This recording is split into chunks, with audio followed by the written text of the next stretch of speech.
Hey guys, this is the RoundTable, episode 96. I am Jenny Walker, the social media ministry leader here at Life Church, and this is Mike Hill. He is our senior pastor. You got me confused because you were looking at me. And what were you looking at over here?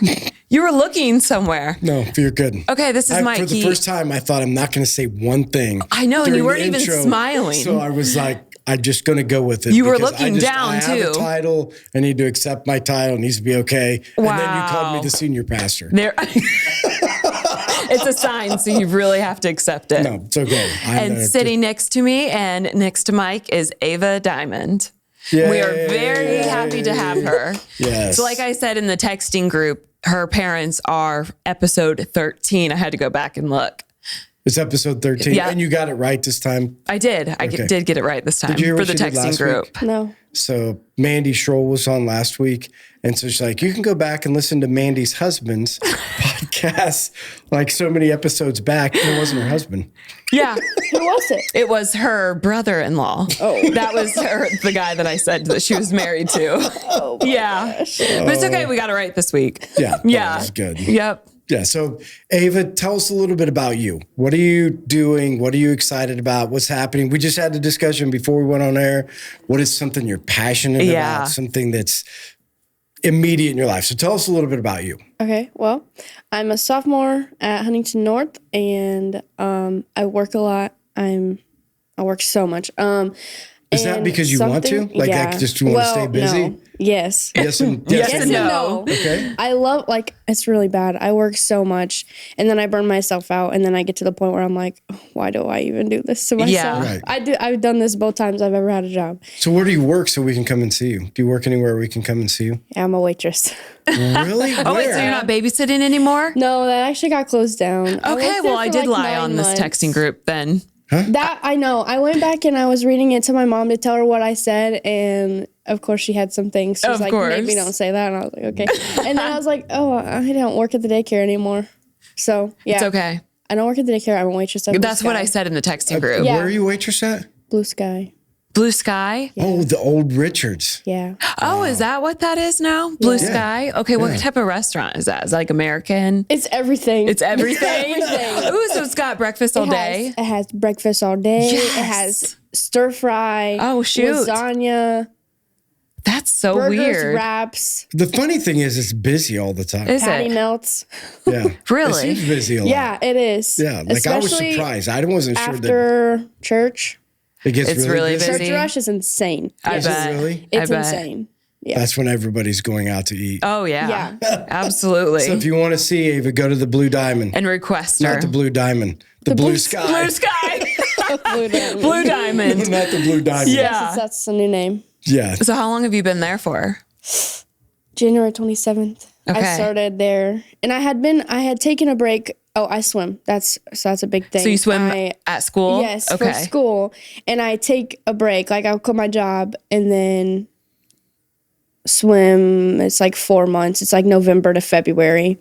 And then I was like, I need a job. The daycare closed down, and nowhere was hiring that I wanted to work at. That's and never the case. I was gonna work at Jergens, and I was like, oh yeah, I can be a little hard work girl. And Yeah. And you can eat popcorn. That's amazing. then I never put in my application. I don't know why. I just didn't. And then I put in an application. Like you forgot? Like I just didn't. Like you just didn't? I had it. I filled my application out, and I just didn't. It wasn't meant to be. It wasn't meant to That's be. what it was. Yeah. Do you Or like She just serving? didn't turn it in. Yeah.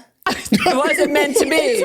But she had When it you all. do homework, you do the entire homework paper, and then you just don't turn it in. You get No. Girl, I you feel get an F. you. No, Yes. I never understood that. Really? No, I don't What? get the whole I did something, but I'll just randomly forget to turn it in. I have a Oh. It's a woman thing. Yeah. It's our brains. Yeah. 'Cause And we got so much going up in there that you just would never can understand. multitask, and men really can't multitask No, they can't. very well. It's pancake and but then- spaghetti. Yeah.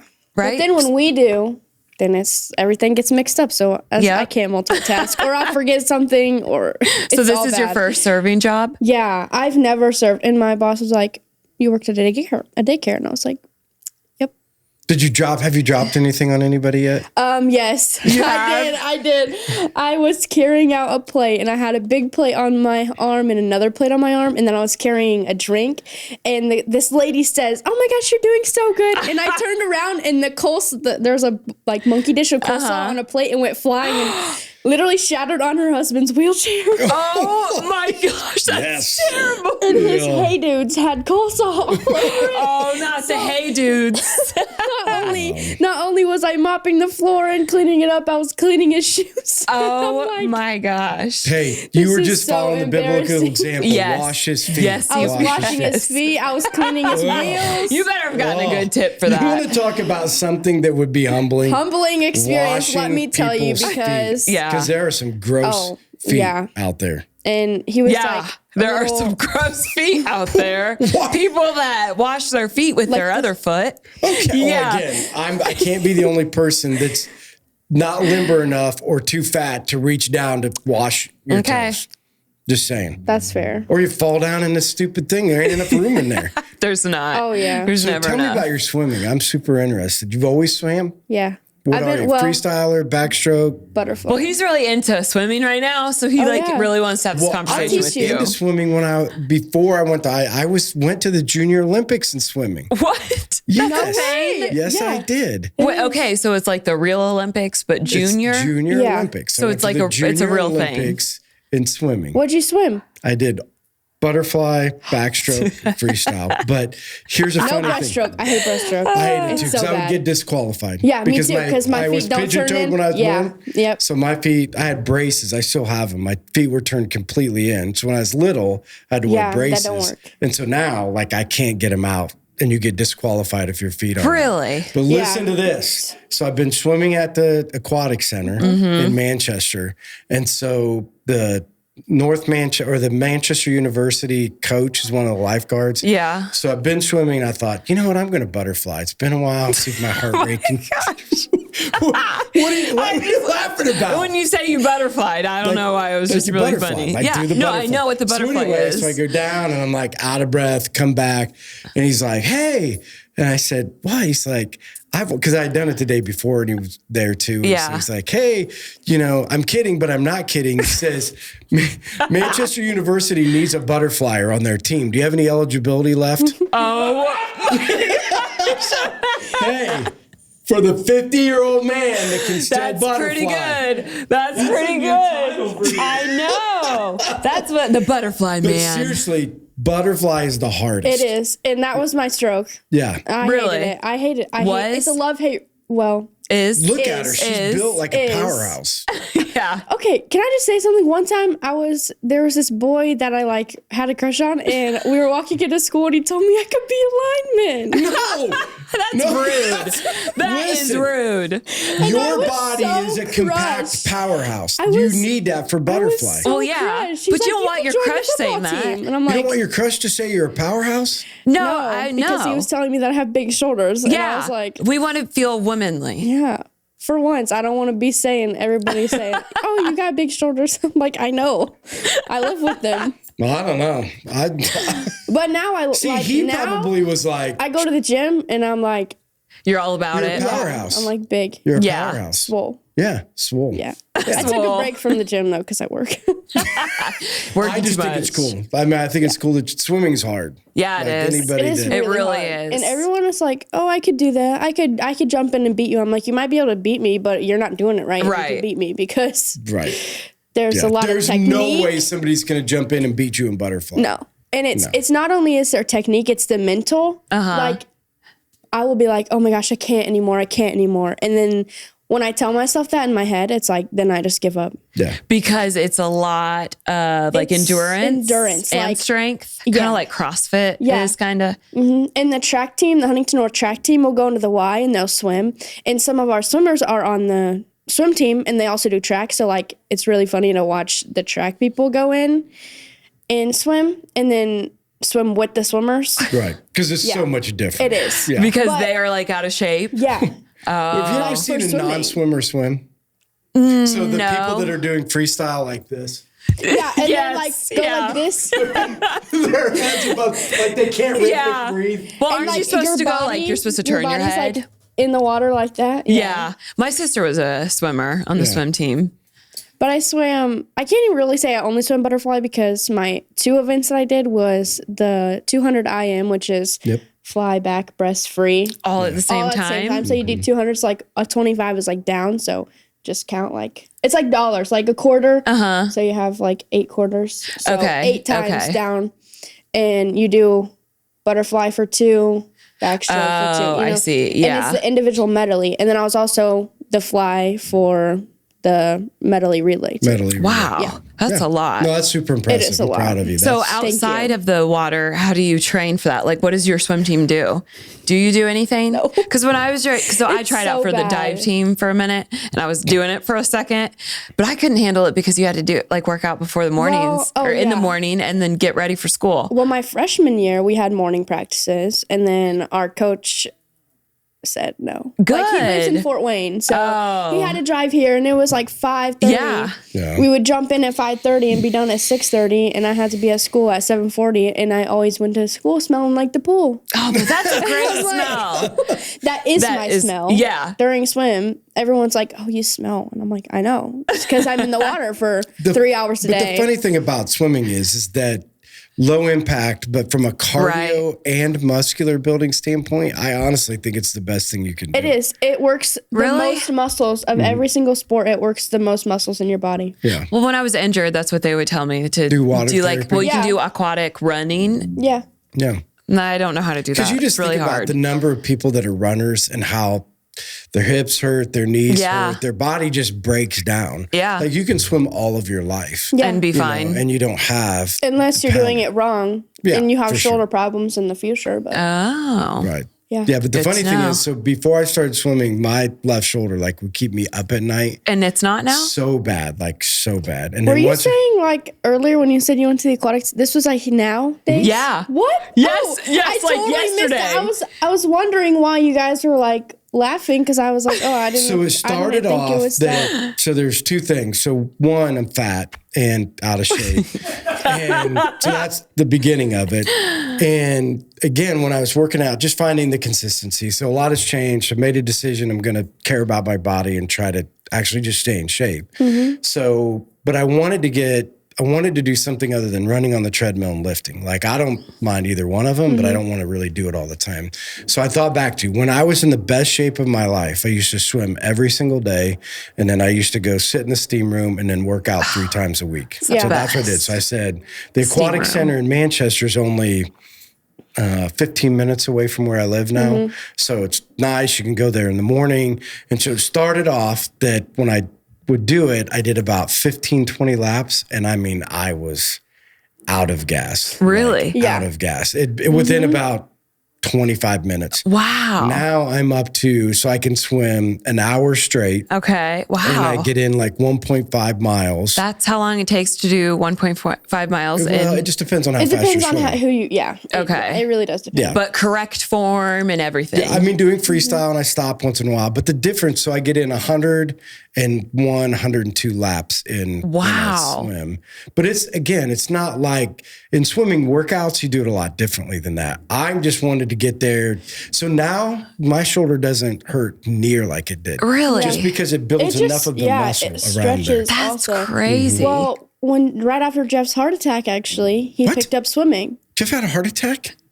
When was this? Where have you guys been? I don't know. In 2020. In 2020? Yeah. I had no idea that. Did Nick know this? Is he nodding? Yes. Okay, Nick is nodding. He knew it. Yeah, okay. So he had a heart attack. Most people that cared about Jeff knew. The rest of you suckers don't know anything. So after his heart attack. Yeah, after his heart attack, he it was bad. It was really bad. He coded in the ambulance. We thought, I was in the shower. I remember my mom called me. She's like, Jeff's dying. Oh my gosh. And I'm like, what? Wow. Was he at the house? No, he was actually at work. Okay. At Nove when he worked there. He, I don't know, had anxiety or something, had a heart attack, and then next thing you know, I saw him. I didn't even get to see him in the hospital because of COVID that year. Yeah. Oh, wow. And so I didn't see him for 3 days, and he came back. Wow. And it was scary, but he had to start eating better. So we all changed our diet pretty much, eating a lot healthier. Then I taught him how to swim because There you go. Wow. Yeah, and I actually have a video. It's really funny.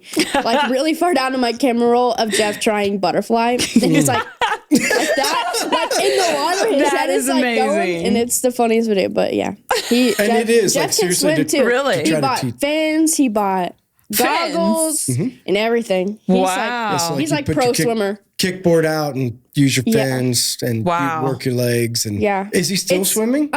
He doesn't swim as much now. Now he obviously does. He's here all the time. He's here all the time, all the time, and he does that more now. Yeah. Because we don't have our membership at the Y anymore because I can go and swim because I'm on the swim team. So there's really no point in paying for here because Jeff likes working out here with everybody. Yeah. So yeah.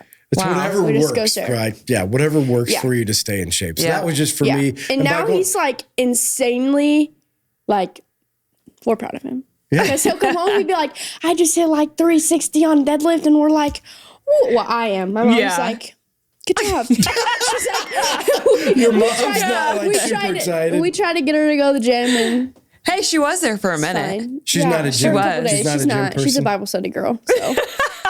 Got it. Like working out has never been. So has working out kind of always been your thing? Like you do like to be in shape?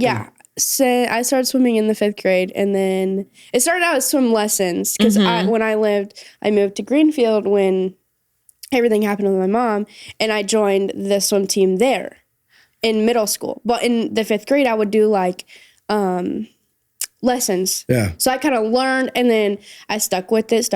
I moved back in 7th grade. I got on the swim team here, and I've just been swimming ever since. Wow. Who was in Greenfield? My aunt. Okay. So you lived with your aunt during that time? Yeah, my aunt's husband lived in Noblesville, so they've always lived down that way. Yeah, closer to that. Yeah. Wow. Well, anything else that you're excited about?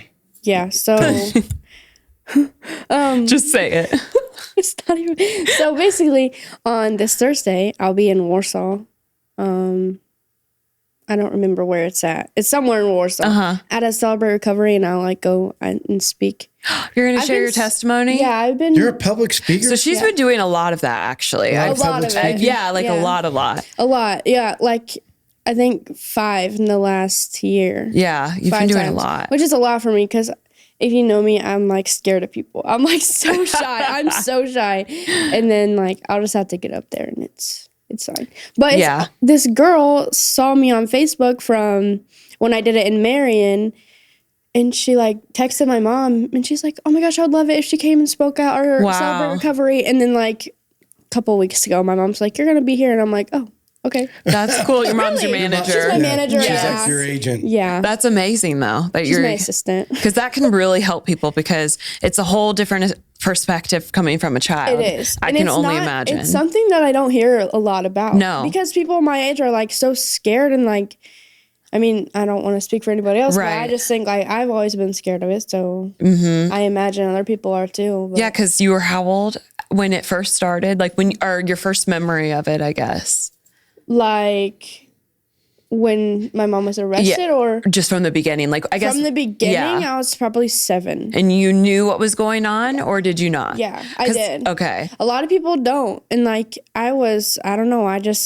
I've always been more mature for my age, like always since I was in kindergarten. Like not so much like even if it wasn't school smart. Like I've always just been really smart and like street smart, I guess is what I'm trying to say. Yeah. So like you just picked up on it. Yeah. And it's like I knew that wasn't normal and a lot of people think it's normal, but I just knew that like, oh, the things that I'm seeing or like the things that are happening, like this doesn't feel right. In the beginning, though, when it like... Well, so hold on. So for our listeners. Yeah, I know. Oh, that's right. That's right. I'm just saying so that they can catch up. So maybe just tell a little bit about... So, because I do think it's cool what you're talking about, but I think there are going to be people out there like, I can't connect the dots. I know. I was like so invested. Of what you're talking about. So maybe get a little brief history of your mom and kind of what you grew up or how that was happening so that they can then understand your view. Okay, yeah. So... my mom and my dad were together for a really long time, they had me. And then they broke up when I was 2. My mom was single for about a year and a half. And this was before her addiction. She lived with me, I lived with her, and she ended up meeting Jeff. So Jeff's been like my dad. He is he's my dad. Yeah. And he's been there since I was 3. And so I'm not sure exactly when it started because I was so young, and it's hard for me because like the younger you get, like things don't always line up time-wise. Right. I would be like, oh, I was this old when this happened. She's like, no, you were actually this old. And I actually was older than what I thought. So I'm pretty sure it was around when I was maybe 6 or 7. It kind of started. So when she started using. Can I throw something in there? Because I think this part is, and maybe you can correct me if I'm wrong, but way back when, so when I first met Jeff tells his story, I get to know him. One of the things that he talked about was your mom, you know, and he would describe it as, and I would agree with this, and I just think people want to make sure they understand this. She was a functioning addict. Oh, yeah. She 100% was. Yeah. Very functioning at the time when I knew her in the beginning. And it got a little bit to the, like, okay, so I'll explain it. So I was just getting ready to say she worked 3 jobs. She went to college. She was a sheriff or a jailer. She worked at the sheriff's office, and she did autopsies all at the same time. And she went to college. So, because she was going to college for her criminal justice, bachelor's in criminal justice, which she just graduated with in 2021. So she was very high functioning at a lot of the time until like she started doing heroin, which really was what got her. Because when she would just do like, I don't know, I think just it was pills. Just pills, like she could function. And it wasn't so much then that I started to realize it, but after like when we moved into my house on college is around when, I think it was April 2016 is when it started to get kind of bad to where I started to notice things, and then I would get curious, so I would go through her purse and I would find things. Really? Like, at that young of age? So like 7? I was yes. Wow. Very Snoopy. Like I needed to know everything. I would get mad. Like I remember being furious. She'd be in the bathroom and I would just stand outside, lay on my back and just kick the door like that. Like I knew something wasn't right. Wow. So I remember I would go out to the car and her purse would just be sitting in the car and I'd just open it and would you find anything? Dangerous. I know. What? I know. Yeah, would you find anything? Dad should have like a little coin purse in there, like tiny spoons. Yeah. Which, I mean, obviously. Did you know what that was at that time? Then I would look it up on Google. Yeah. On my little that's tablet. right. That's the Google on era. my tablet, I would look it up and I'll be like, white powder. Wow. And then it would pull up. I'm like, yeah, that's what I found. Right. But like, I didn't know what it was called and I didn't know it was drugs. Like I would never tell anybody, oh yeah, my mom's a drug addict. Like, no, I didn't know that much. Right. But, so, and it would get to the point where like my mom would take me places and like, then there was this one specific house and I could probably tell you how to get there right now. Like I would go in and there would just be like drugs on the counter and like we would go in and I would like trap music, just everything, like the small things that I remember. And what sometimes music? Trap music. Yeah, like ghetto, like a trap house, like like rap, like rap music. Basically, I don't know. Okay. Yeah. I thought maybe just put a T for the front of it in front of it. I thought that's right. I didn't even think about that. I've heard of rap music. I don't know. Like, what's trap? I don't know if there's a difference really. Okay, either way. Sorry, that was an interruption. And there would just be like loud music, and it would just be like this one person, and I don't know. I just remember somewhere a like 7-year-old shouldn't be. Small things that I can picture, and like I have a very photographic memory. Like I can see everything. But and then sometimes like my mom will be like, "That didn't happen," and I'm like, "Yeah, it did." Like, I don't know. Like I don't know if that's just some people when they forget things. Yes, that's like, true. You don't remember, and I'm like, yeah, like this happened, and she just doesn't remember it happened sometimes, and then I have to like remember that it happens to people. Right. And there was one time, one of the things that I remember the most. I woke up one time, and I think it was like maybe 12. I don't know, because I didn't have a phone. The microwave clock wasn't working. So I was like 8 years old, maybe 9. And I woke up and nobody was home. It was just nobody me was home and the dog. Because Jeff worked third shift. Oh. So it was like when Jeff would leave at 7:00 to go work, I was alone. I was basically on my own. Like, wow. Especially in the time where her addiction got a little bad. Yeah. Like I was just go to bed, whatever.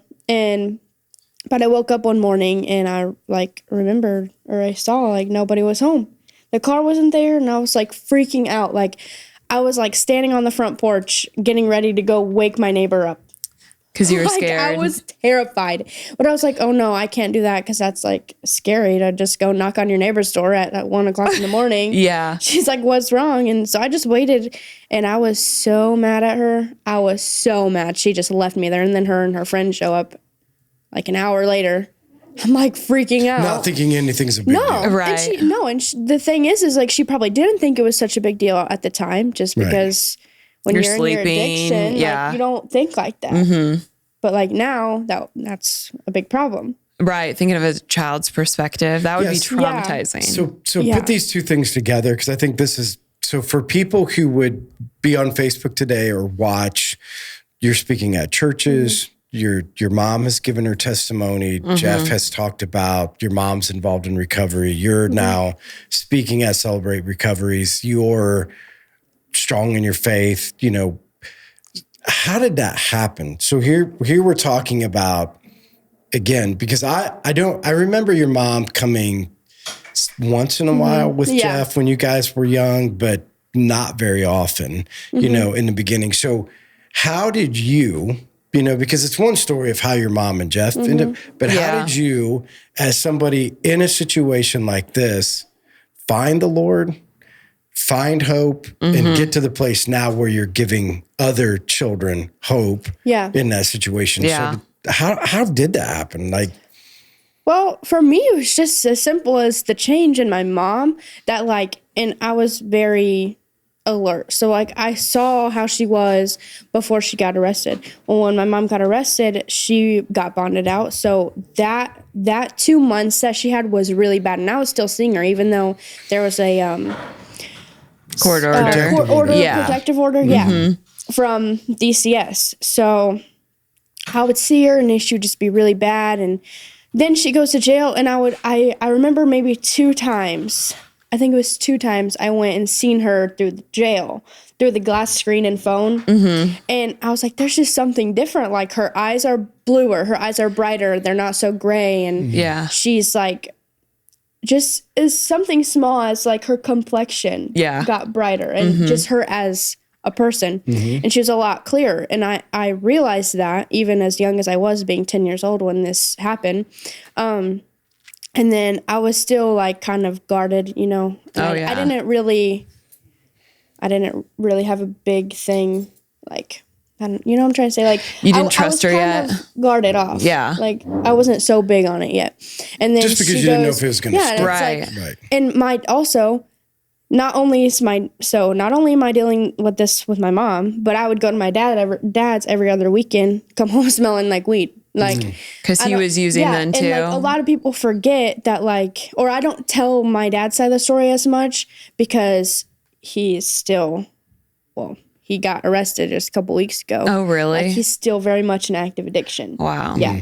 So I don't always tell that side, and I should a lot more, because it's like, not only am I dealing with what happened with my mom, I had to go to my dad's house, and he's doing the same thing. Yeah. People coming in and out. My little sisters, like, they were really little at the time. So, like, I had to deal with that and protect my mom. them. Yeah. And my dad would be in and out of jail. Like, he's been in and out of jail since I was probably 5.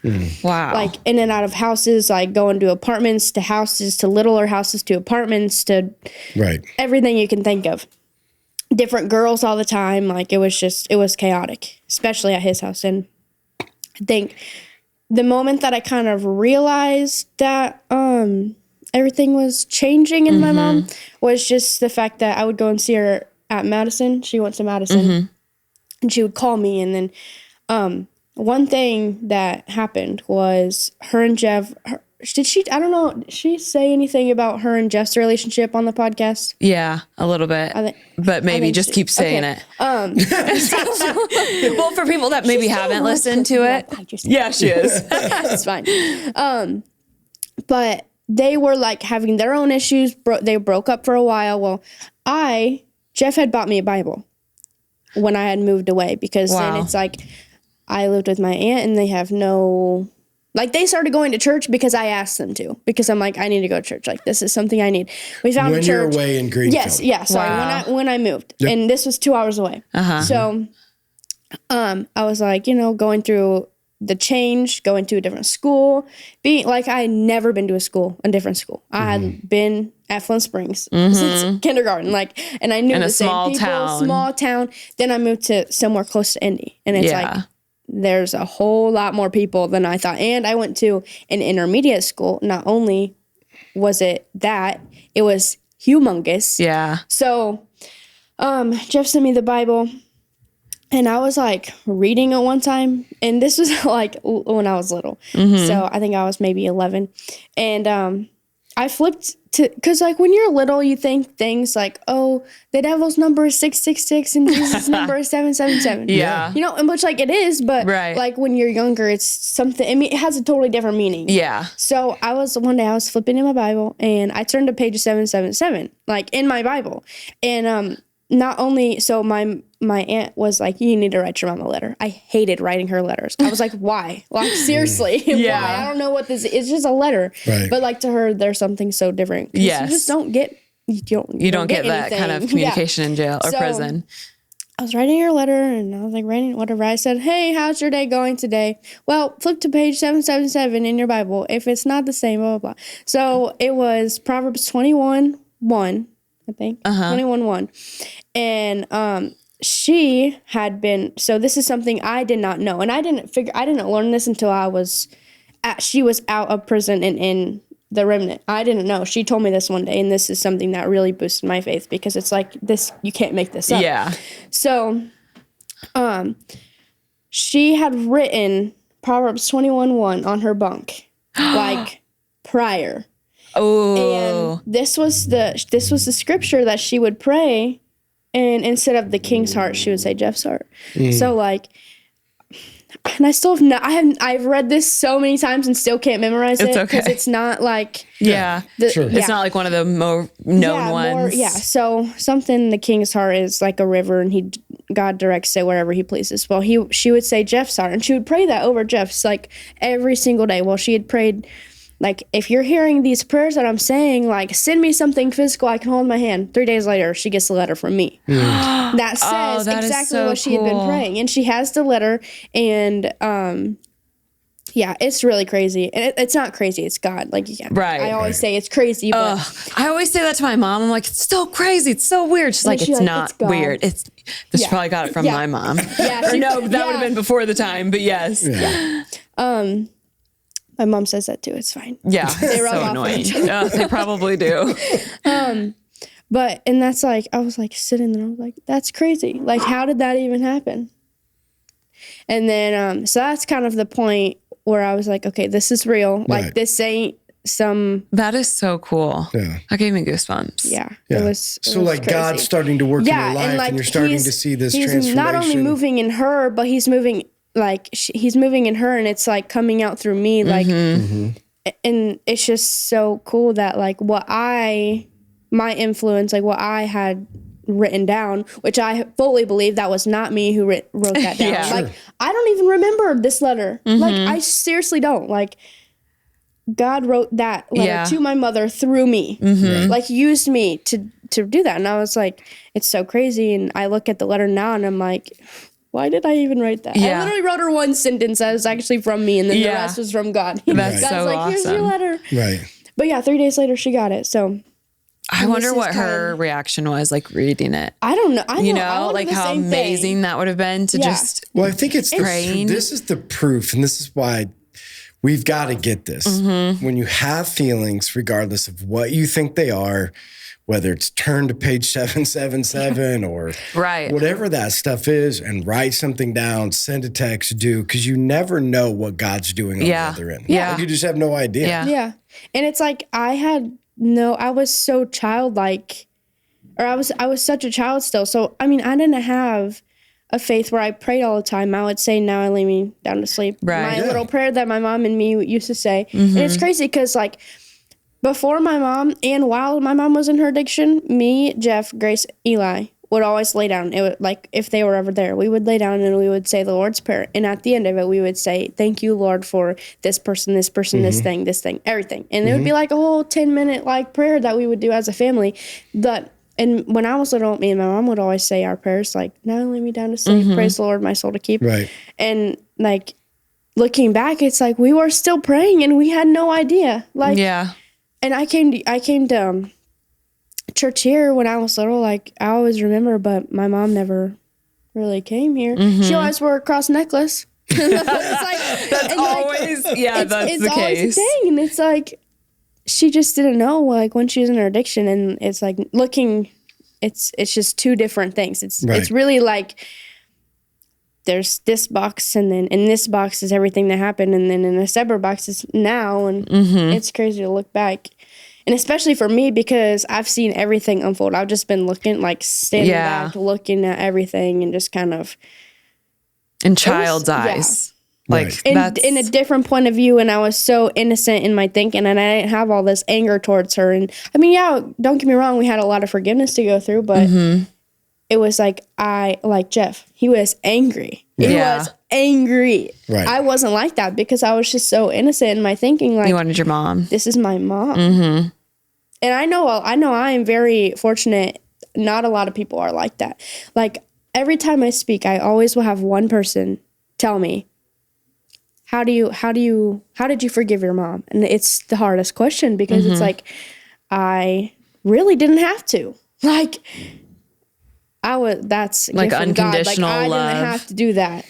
I mean, I went through it and I walked through forgiveness with her because, like, that's what we're told to do, but it wasn't hard for me to do that. So, and I kind of I'm at a loss of words when people ask me, how do you do that? I'm like, I don't know, just keep praying. Like, ask God to do it for you because I don't know. Right.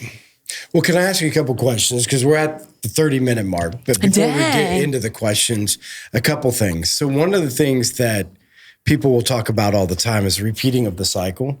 So you see a lot of parents who have either dabbled in or were in addiction that the kids followed along the same road. So the first question be for you, like, how did you guard against that? Is it a struggle? Is it something that, because you're also living in a day and age where drug access is way easier. And it's so normal. Right, that's what I mean. It's so normal. Like doing drugs today is not 15, 20 years ago. It's like, wow, if somebody's doing drugs now, it's become normalized. So maybe as advice to people who are listening, that are out there that have parents or people around them that are in addiction or struggling with drug use, or people that are, to have that around them. How have you personally, or maybe what are some of the things that you have done to not fall into that? Or maybe that's never been an issue. Well, it's never like been like a temptation or anything, because I've seen what it done. Like, I've seen what it did to my mom. Like, I never, ever will. I just don't want that for my life. Like, I don't want to be like that. It's embarrassing. Like, believe me, it was embarrassing going back to school the day after our door got kicked in. Oh my gosh. Freaking address was on the front page of the paper, along with my mom's picture and everything. Like, it was very blasted. So it's like, not only is it embarrassing, it's so hard to like get out of. And I just don't want that. And also, like, just seeing what it's done. And I mean, it's very real in the school bathrooms. I bet you there was one person in there with something. Maybe not hard drugs, but like, like weed or something. Weed or anything like that. Right. It's in there. Well, it starts off small. Yeah. And I mean, if you ask my mother, she will always say, it always starts with marijuana, or it always starts with drinking on the weekends. Yes, it does. So, I mean, but it's never been like something I've been like tempted with. And I really just think it's because God has given me this like completely new, like, I see it differently than what other people see it. Yeah.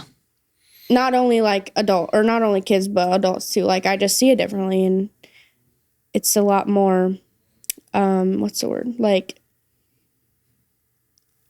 describe it. I don't know why. I love trying to guess. We say the same I know, because I want to guess it. I want to guess it. Like something that other people don't think is as bad. Mm-hmm. It's not as bad to you, or it is bad to you. Yeah. I don't know. Either way. So for you, watching what it has done, the cost that it's been for the collateral damage. Yeah. And I do think that there is some thing that God had to do, right? Mm-hmm. Because I would say the statistics weigh in the other way. Yes. Right? Where a lot of kids fall in the same footsteps, even though they see that happens. I see it happen. I see it happen in my people that I'm friends with. Like these people, like I know that their parents are going through the same thing that my parents went through. And it's like, how do you not see this? Like, why would you want to do this same thing? Do they have God in their life? Like those friends, they do? Yeah. And their parents do too? Yeah. And it's like, well, I don't know. It's, because I think say a lot about it because it's like I don't want to call anybody out. Right, for sure. It's just like I see it and I'm like, I just don't understand. Like, how can you like see everything that God's doing for you and then turn your shoulder and do the opposite? You know what I'm saying? Like, I don't know. It's hard for me to understand, but that's because I don't know. Yeah, because it's two things. It's one, you're trying to give a perspective to young people today that it's hard to give, right? So for all these kids that are out there doing recreational marijuana or that are dabbling in, drugs, it's hard to say. And you might end up in prison. Mm-hmm. You might end up killing somebody. You might end up with your entire life. Nobody thinks like that. No. Everyone thinks in the moment, but it's like if you take a step back, it doesn't matter. It could be next weekend you're at a party and someone gives you, the Perk 30s have been going around. That's pure fentanyl. Really? Just killed a couple people in Marion. Right. They're the little blue pills that have, I think it's M30. I saw it on Facebook. Right. And it's like, you could someone can hand you that at a party next weekend and you would be dead. Yeah. Right. Yeah. And that wasn't years ago either. Yeah. Like that just started. Just here recently, fentanyl has been a very big thing the past 4 years. Yes. Right. Yeah. It's really been getting big. So it's like, I just feel like people don't understand that. And it's so you've seen honestly. It and said, okay, I don't want to be a part of it. So you have a perspective. You've made a difference. I would agree with you. I don't understand who could watch it, see the destruction, and still choose to do it. Like that's a and way. It's no different than my dad just got out. So he got out of prison in March of 2021. He was living. Oh, wow. Yeah. Living a good life. Like me and him were getting so close. And then he turns around, he relapses. Like, how could you do that? I don't understand how you could just live this life and like be free and have this good, like, he was going to church with us and we would drive 45 minutes to church every single Sunday just to be with him because all we wanted for him was to do good. And then he turns around and it's like, how could you just waste all of that hard time? Like how? Right. And just give it up for nothing. Right. And it's the same thing with people that just don't understand. Like it takes a lot out of somebody. And not only is it like probably hard. Like I've never went through it, but I'm sure it was not easy. And like, it takes a lot of time out of your life. Like that it does. That time out of when my mom was in prison, like I went through a lot of stuff myself, like changes. And you had a lot of changes during that time. Like just growing up. Those are like the times that I needed my mom. And it was like, I had my aunt, but she's a boy mom. She's a boy mom. It's not the same. It's not the same at all. And right. So I guess, I don't know. Yeah. So what do you feel like? So this was the other part of the question. So now not only are you solidified your faith and where you're going and how God's using you, how do you see him using you in the future? Because it sounds like he's using you to speak into the lives of young people or speak in the lives of older people that have kids. So how do you see your effect right now, speaking at the Celebrate Recoveries or the things that you're doing? How do you see God using you in that way or any of those in the future? Or even now? Yeah. Well, that's, I guess, something like I'm just kind of watching right where I'm at, watching how it plays out, because it's like I enjoy going to these things, and like if he really wanted to, he can make this my full-time career. Like some like a couple of my mom's really close friends were just in Kentucky talking at schools and like really? Yeah. And it's like I guess that could be me maybe, but I have the plans that I want for my life when I get older. And that probably maybe not happen. I don't know. Right. But I have a really like strong, want to help younger kids that were in my situation when I was 9 years old and just got ripped out of my mother's care. Yeah. Like, I want to be there for those kids. And like, I've kind of been between maybe social work or school teaching. Yeah. But I don't know, because it's like both of those, they're two totally different things, but I could see myself being used. But the problem with both of those things is like, God was such a big thing in my life, and it's like, how do you incorporate that into? You can't really incorporate like government. Praying for them. Yeah, you can pray for them all day long, but it's like, exactly, government. When you work for them, you can't you can't do anything with that. So it's like, I don't know. I'm just kind of, I've been praying about it, and I'm just waiting Seeing it where out. it takes out. Yeah, Really, that's all I can do right now. Because I'm still kind of young to where I have time to think about these things, but it's like, I feel like he's going to do something. Yeah. Well, I mean, he's obviously using your story that was obviously a rough patch to be able to share with other people, to be able to and help everyone's them like, oh, I'm so sorry like that you went through that. And I'm like, well, I'm here, I'm alive, and I'm healthy. But you know what's also cool? Like, not only are you speaking into the lives of the kids, you're also giving the parents that wouldn't hear their children or like couldn't see their children in the same way as when you speak, then they're thinking about their own children and thinking of what devastation they put them through. So I think that's really cool. Yeah, have you had parents come up to you as well? Multiple. And I'm sure, like, if they hadn't heard what I had to say, like, they probably never would realize. Like have that compassion for their kids. Yeah, how it really is. And, like, still, I don't even go, and I'm always so worried about saying the wrong thing. So, like, I'll hold back a lot of what I went through just because it's like, I just censor it so much. You're afraid. Because I'm always afraid of like saying the wrong thing and kind of offending somebody, or not even somebody in like there, but my mom. Like, I don't ever want to share something that she's like, well, why would you say that?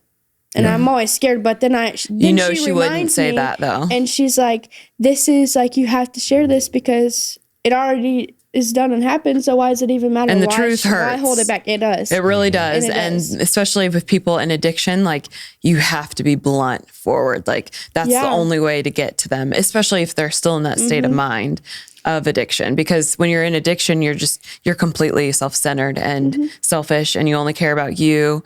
And I can't speak for having kids during that time, but I could only imagine it would be the same thing. And every parent that I've talked to has said that too. Yeah, and it's like, I had to remember, like, I'm always scared of saying the needles and the heroin that I found in the spoons and, like, the details.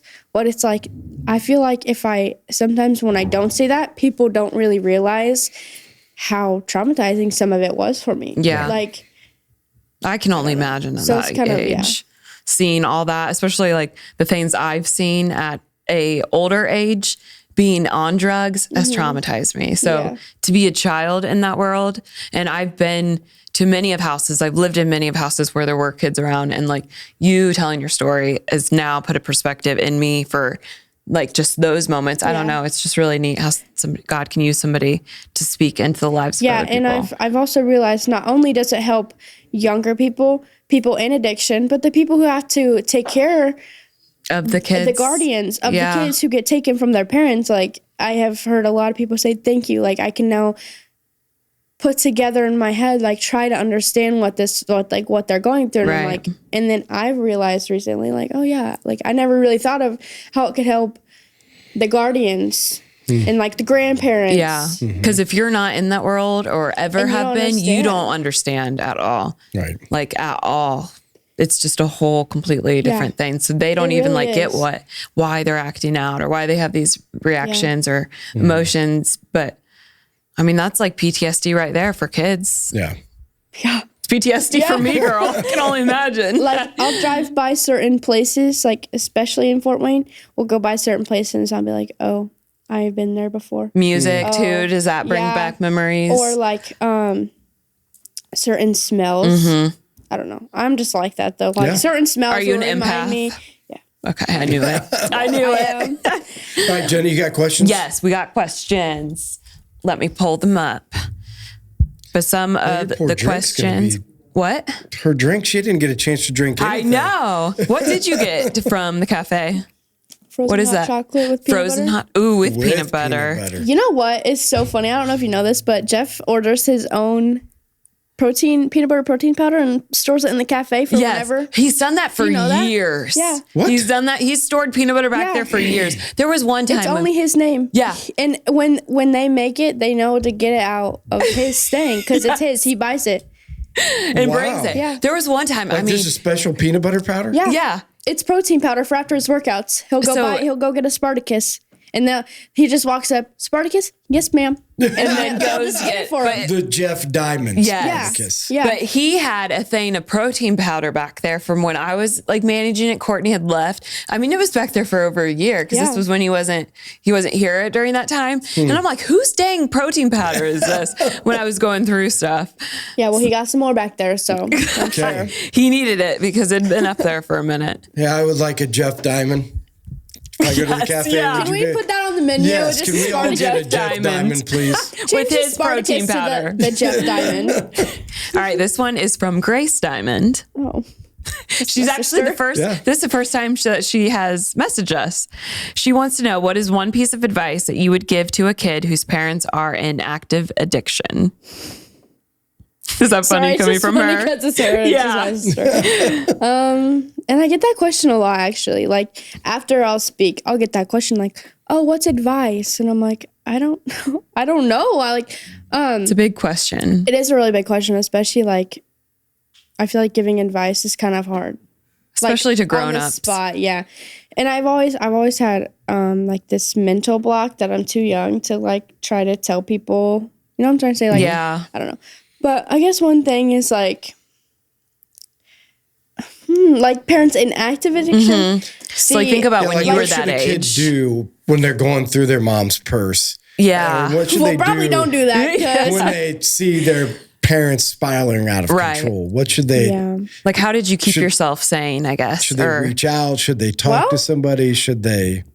I really, other than, I think it's so hard for me because I had Jeff. Honestly, okay. I think it is so hard for me because like, I would be like, other than the times that I would get left at home by myself, like I really didn't do anything. Okay. So like, but I think it is really hard for me to come up with an answer to that because I had him and I had such a strong, like he was my rock during this whole time. Like this is who I leaned on when my mom wasn't around, but I guess just so find somebody that they can lean on. Yeah. And like if you can't reach out, like I know that there are plenty of programs in the community like that you can go to. Like I don't know. Yeah, be able to find somebody like just reaching out and like trying to find that support system that is going to be there for you and like go to youth groups. Like that's something I did. Like I would go with my mom's friends, kids, like to youth group every once in a while. Yeah. And I think now, like if I was going through this now, definitely like finding somebody in the church, I think is really important because I go to the Well Youth group and like one of my biggest, like one of my people that I can talk to, she's my leader for a small group. And it's like, I've went to her a lot recently just with everything I'm going through with my dad. So I guess I still am going through this, but I'm a little bit older now and I understand a lot more. Yeah. And it's like, I get so mad and I'll just go to her and I'll text her and be like, please pray for me. Like I need prayer for this and this. So I guess just finding somebody that is like going to be there for me. Yeah, good. And it's different than having a parent because I can go to her. You can honestly open up. Yeah. And something that I like things that I would probably never tell my parents because not because they're bad, but it's just a different relationship. It's a different perspective to get somebody else's perspective that's not your mom is a really big thing. Yeah. And it can help a lot. Yeah, good. All right, here's a fun question from Tony Lemon. He wants to know if you could be any animal that lives in the water. Well, that's funny because you're a swimmer. That's probably why you said it. Never mind. What animal would you be and why? In the water. In the water? In the water. I feel like dolphins would be a good swimmer. Yeah. Is that what you would be? No, I don't think so. What would you be? I would have to think about An it. octopus? Polar bear. I know they're like half water. Yes, but they're in the water. They're by water. They swim. They're not extinct? They are still around. Barely. There's like What? 23 alive. 23? Probably. No, there's more than that. Listen, they're overcoming the coldness. Funny thing in the world. So pick an animal that lives in the water Polar that bear. you would like to be like. Yes. Oh, polar bear for sure. For sure. Final answer. I mean, it swims in the water. It gets food in the water.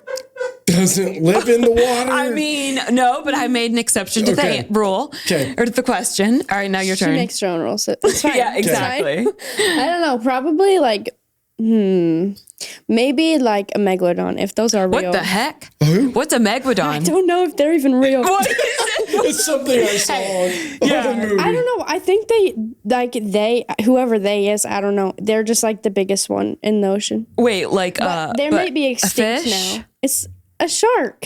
Have you never seen the Meg? The who? The Meg, the show? The TV? Meg? The That's Meg. a show?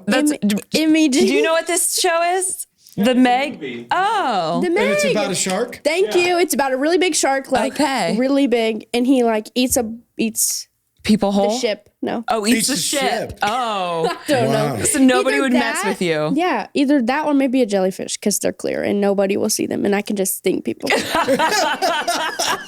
What about you? Huh? What would your answer be? I would be somewhat of the shark species. Okay. Yeah, I would want something that eats meat and rules the water. Or maybe a seahorse. Seahorses are Those cute. are cute. And I like the way they are cute.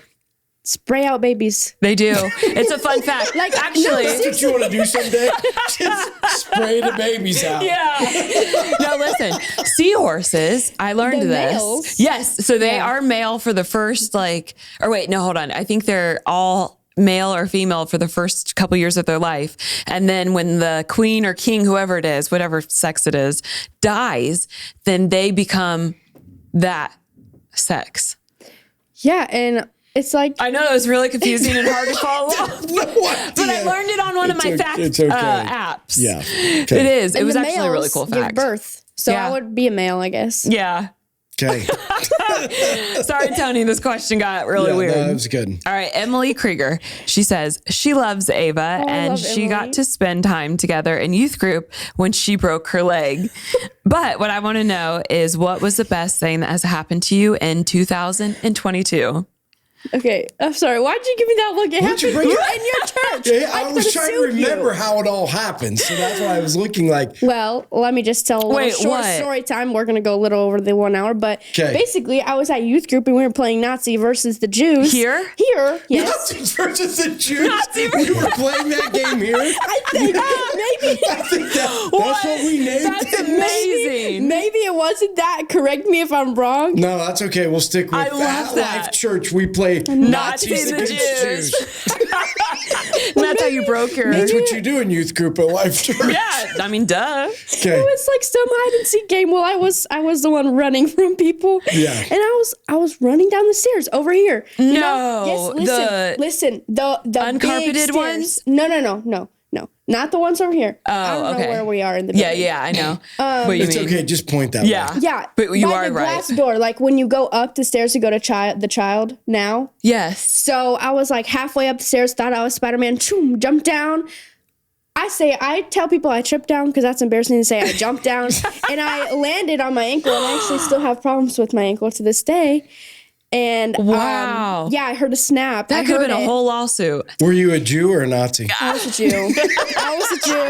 Wow. And Emily, and then I was crying and everyone was just looking at me, and then Emily got me in the wheelchair and rolled me down. And then, not even the best part, then She dumped you out of the wheelchair. I took a gel Tylenol and fell asleep on the couch. Up here or up there? Oh man, No, that's when awesome. we had the couches out there. Oh, This was like 2020. Wow. Yeah. Long time ago. Jews and Nazis. And I was in a cast for 3 months. Oh wow. Yeah. I thought I wasn't going to be able to swim my 7th grade year. All because of Jews and Nazis because of at Jews Life and Church. Nazis, and I thought I was Spider-Man. Oh my gosh. Okay. Yeah. So what was your best part of best memory of 2022? 2022. I love this question. We've never had this question asked before. 2022 is like a blur, I swear. What year is it? It's 2023. 2023. Just pick Last something year. that's Your whatever favorite. year it happened in.